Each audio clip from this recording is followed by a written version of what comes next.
Has U.S. President Donald Trump decided to pursue his Middle East objectives apart from Israel's concerns? Is he leaving Israel behind? The Houthis in Yemen, Hamas in Gaza, the Palestinian Authority, Syria's new government, HTS, Saudi Arabia, and even Iran seem to think so. Trump's recent talk of an agreement with Tehran regarding its nuclear program has raised expectations there that he will allow that program to survive.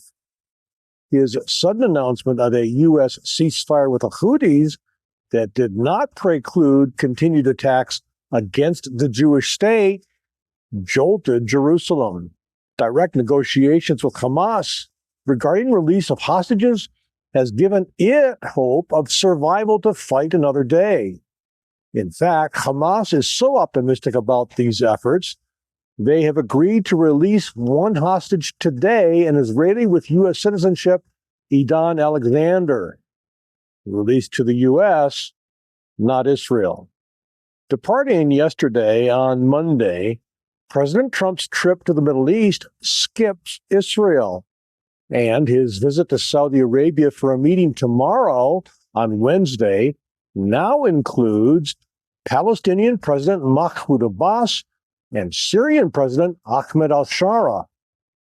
Arab press speculates that, among other things, Trump might commit to U.S. recognition of a Palestinian state. Here in Israel, all across its political spectrum, there are headlines expressing deep concern. Trump ditched Israel, says one. Trump sidelines Netanyahu, says another. Trump slams Gaza offensive as a wasted effort. U.S.-Israel relations at a crossroads, says the Jerusalem Post. The U.S. isn't required to get permission from Israel to cut a deal with the Houthis, says U.S. Ambassador to Israel Mike Huckabee. In response, several U.S. officials are denying the development of any daylight between Washington and Jerusalem. Rift with Netanyahu is preposterous, says U.S. Special Envoy Steve Witkoff.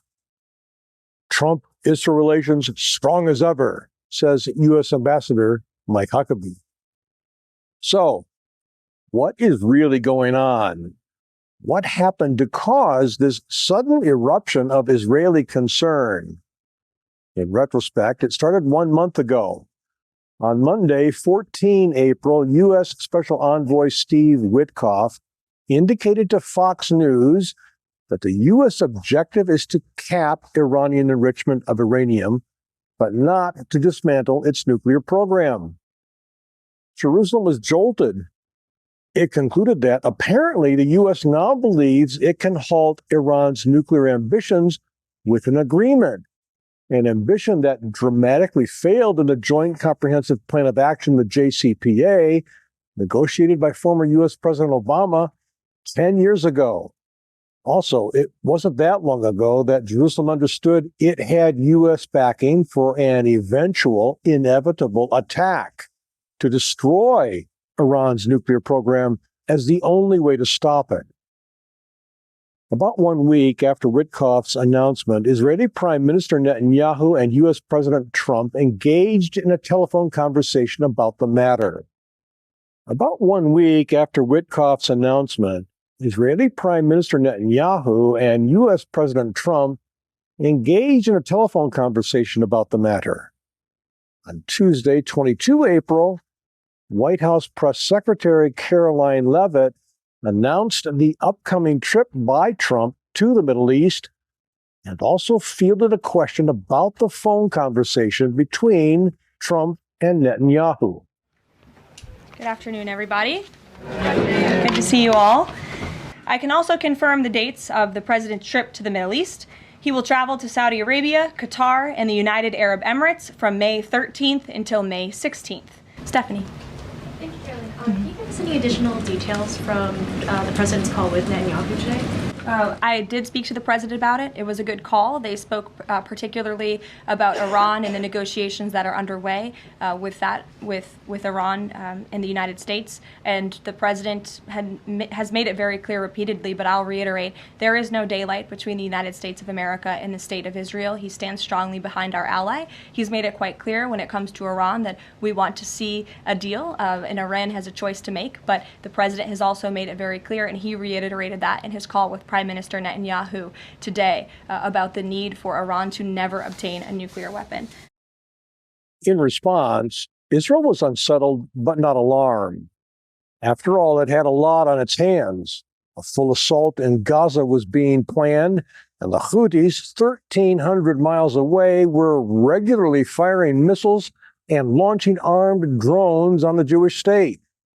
As you will recall, just 9 days ago on Sunday, 4 May, one of those missiles was not intercepted, hitting the inside perimeter of Israel's transportation heart, Ben Gurion International Airport. 1 day later, just 8 days ago, on Monday, 5 May, Israel responded. In a joint operation with the U.S., it destroyed Yemen's Hodeidah seaport on the Red Sea coast, a key delivery point for weapons from Iran for the Houthis. It also hit the Bajil concrete factory used to construct Houthi tunnels. Clearly, it seemed the U.S. was fully backing Israel's defensive needs from unprovoked attacks. 1 day later, however, that conviction was severely shaken. In a press meeting 1 week ago today, on Tuesday, 6 May, President Trump made a very unexpected announcement. We had some very good news last night. The Houthis have announced that they are not, or they've announced to us at least, that they don't want to fight anymore.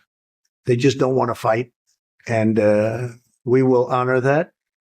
And we will stop the bombings. And they have capitulated. But more importantly, we will take their word. They say they will not be blowing up ships anymore. And that's what the purpose of what we were doing. So that's just news. We just found out about that. So I think that's very, very positive. They were knocking out a lot of ships going, as you know, sailing beautifully down the various seas. It wasn't just the canal. It was a lot of other places. And I will accept their word, and we are going to stop the bombing of the Houthis, effective immediately. And Marco, you'll let everybody know that, okay? Do you have something to say about that, by the way? It's a pretty big announcement. Yeah, this was always a freedom of navigation issue. These are a band of individuals with advanced weaponry that were threatening global shipping, and the job was to get that to stop. And if it's going to stop, then we can stop. And so I think it's an important development.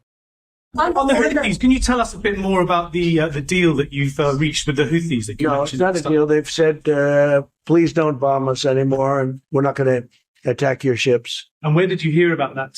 It doesn't matter where I hear. The very good source, I could tell you. Very, very good source. Would you say, Marco? I would say pretty good, right, JD? A very good source. They don't want to be bombed anymore, you know. Sort of thought that would happen. The U.S. ceasefire with the Houthis did not include Israel. When asked about that, this was President Trump's response. If you are not yet a subscriber to endtimes.com and would like to see all of this important report and other reports like it, I urge you to subscribe right now at the website endtimes.com.